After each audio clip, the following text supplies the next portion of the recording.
Welcome to another episode of Getting Into. And this is, I think, episode number 6 of the series. Welcome to Getting Into Killing. Joke, sorry. Getting Into Killing Joke. I don't expect you to have watched several of my videos, let alone in chronological order. But for those who may have stumbled across various videos on my channel, this may come as maybe a bit of a surprise, but I am quite a fan of the sound of the band Killing Joke. Pretty different genre to what I've talked about on my channel so far.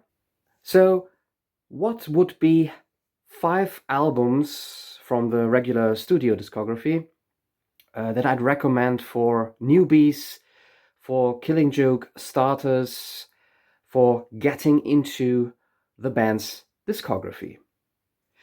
Killing Joke for a while were a bit of a notorious band, at least in the UK music press. They, in hindsight, influenced a lot of different bands and genres, from gothic to metal to industrial, but even grunge icons such as Kurt Cobain and most of all Dave Grohl, or bands like the Manic Street Preachers, sometimes reference Killing Joke as one of their influences. The band formed in the late 70s in London with Jazz Coleman as the singer and keyboard player and Paul Ferguson on drums. They came from a different band, and then Geordie Walker joined on guitar, and later on Youth as the bass player. The name Youth might ring a bell even among pop listeners, because he became quite famous and sought after producer from the later 80s onwards. But the mission of Killing Joke certainly wasn't chart-friendly pop music. They created a brand of, or a style of post-punk that sounded a lot grittier, angrier, and a lot more aggressive than other bands at the same time. And thus they always arguably had a little bit of a sort of metal approach in their music, even though I wouldn't call the classic Killing Joke albums metal. It's more a kind of very dark post-punk meets influences of gothic rock, a genre that actually was only invented in the late 70s and early 80s, and that Killing Joke also had a hand in, and maybe a bit of dark wave, noise rock, whatever you'd like to call it. And here we already get to my choice number 1 for getting into Killing Joke albums. It's their rather iconic debut album, self-titled album, Killing Joke, from 1980. The cover artwork was taken or modified from a photograph showing rioters during the Northern Ireland conflict, I believe, or better known in the UK as the Troubles. And already from that you can see the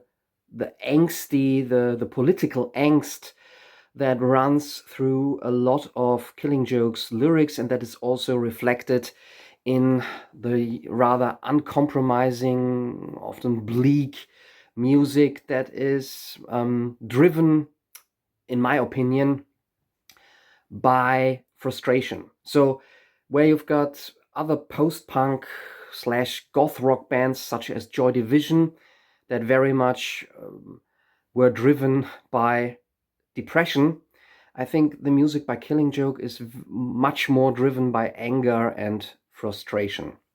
Monotonous, simple keyboard sounds meet the bass saw guitar of Geordie, and an overall metallic, rather bleak sound that juggernauts on from beginning to end. However, the debut album still has a lot of instrumental passages, or even a few purely instrumental tracks, something that would not so much happen again on later albums. And thus it has its very own atmosphere in the Killing Joke catalog. Originally, or initially, the album wasn't too much of a success. It only reached lower regions in the UK charts, but several years afterwards, and nowadays, it is again and again cited as one of the groundbreaking post-punk and industrial albums of the period. And one gets early Killing Joke classics on this album, such as War Dance, Requiem, which is the album opener, also tells you quite a lot about the atmosphere and attitude on this album, and the album track The Weight, which famously later on was covered by Metallica. It's a dark and stern album that turns the threat of atomic warfare and the Cold War escalating into music. And this atmosphere and attitude, also fired by rather controversial artworks for their singles, was continued on their second album, which is also my pick number 2 for getting into Killing Joke albums, What's This For? Released rather quickly after the debut album. Maybe this is even more uncompromising and establishes the classic Killing Joke sound even more, at least for me. This album is absolutely foreboding and angsty and frustrated post-punk, again already with traces of what would much later be termed industrial rock. On this album, one hears a lot of those typical tribal drum patterns that Killing Joke got renowned for. So a lot of rather unconventional drum patterns that use a lot of toms and not so much cymbals or the hi-hat. So this music, even though it is clearly informed by punk and rock music, tried to avoid the rock cliches and also the standard rock drum patterns. That tribal drumming style that tried to be as unrock as possible can also be heard on other albums and with other bands of the same period, most notably Susie and the Banshees, and also on some songs and albums by The Cure. Also, this, I called it before, the buzzsaw guitar sound of Geordie is very much essential for this genre.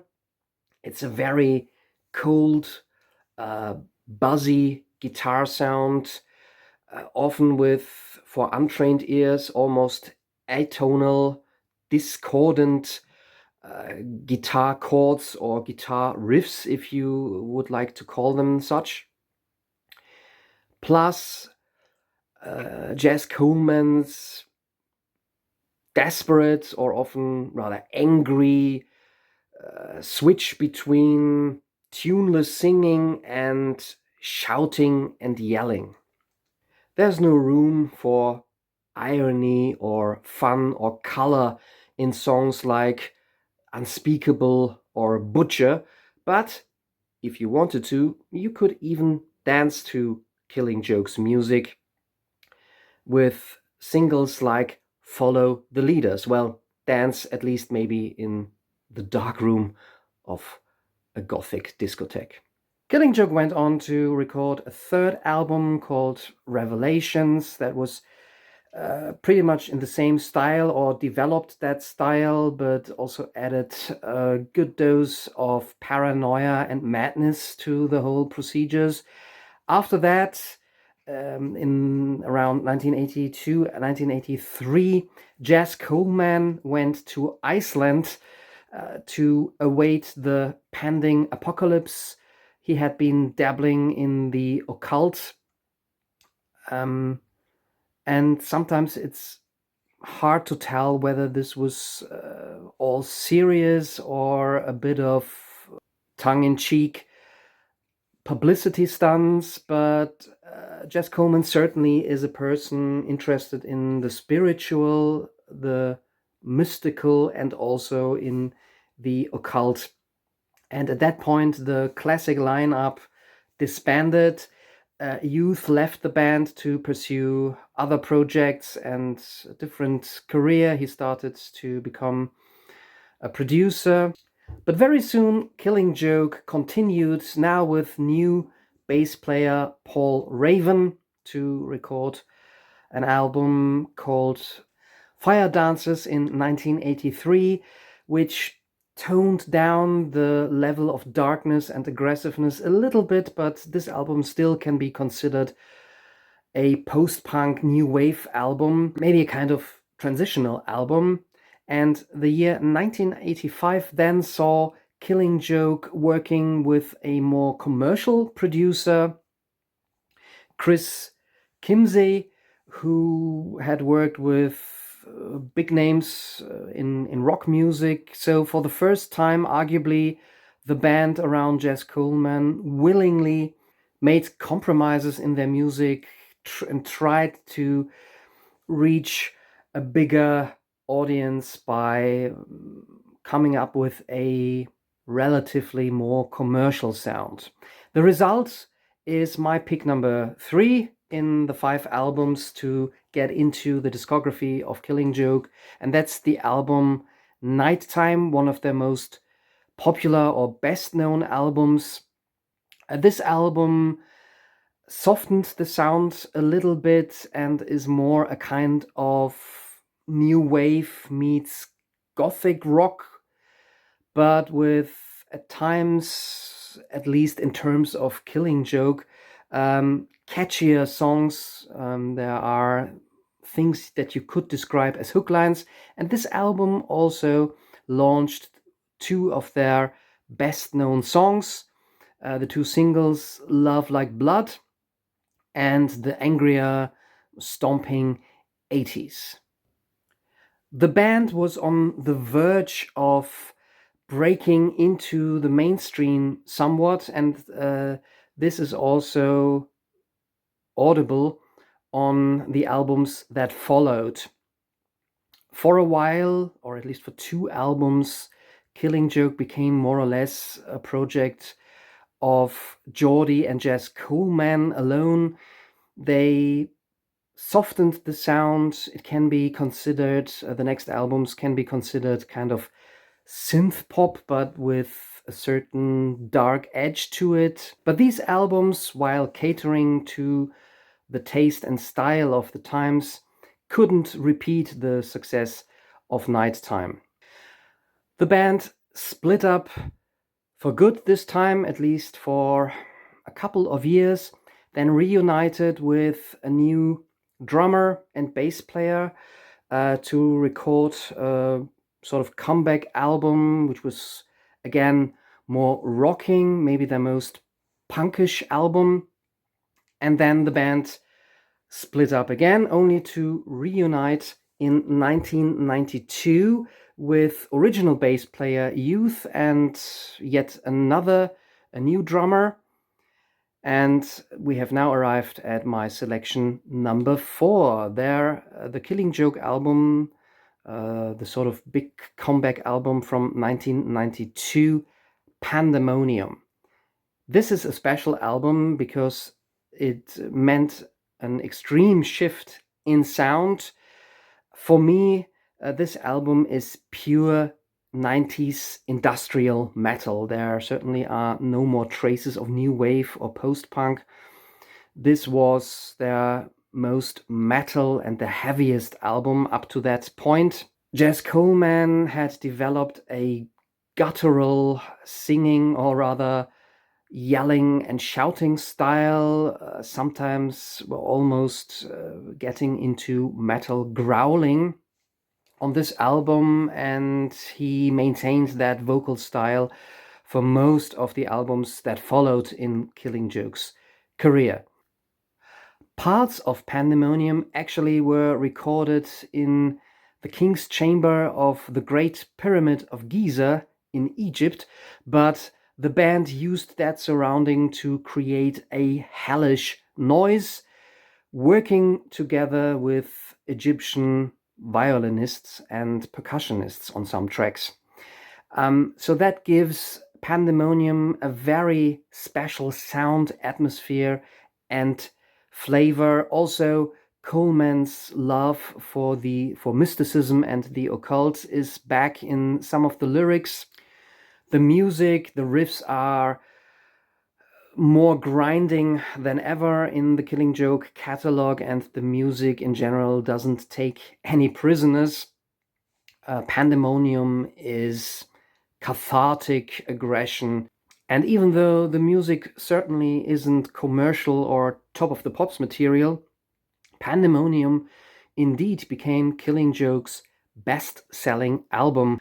The band released another also quite worthwhile album in the 90s, and then again disappeared, went on the longest hiatus, but eventually returned in the early 2000s, consisting of Jess Coleman, original bassist Youth, and original and mainstay guitarist in the band Jody Walker. On drums for their comeback album of the new millennium, they hired none other than Dave Grohl, of all people. Dave Grohl has gone on record as a big Killing Joke fan, and I've mentioned the single 80s, which famously brought Nirvana, Dave Grohl's former band, into trouble because listeners and also the band Killing Joke claimed that the famous Nirvana song Come As You Are more or less plagiarizes their song 80s. I think the two bands eventually settled out of court in a friendly manner. And yeah, Dave Grohl played drums for one of his favorite bands in 2002, or actually I think 2003, when Killing Joke released their second self-titled album, Killing Joke, which is my fifth and final selection for my list of Killing Joke albums for beginners.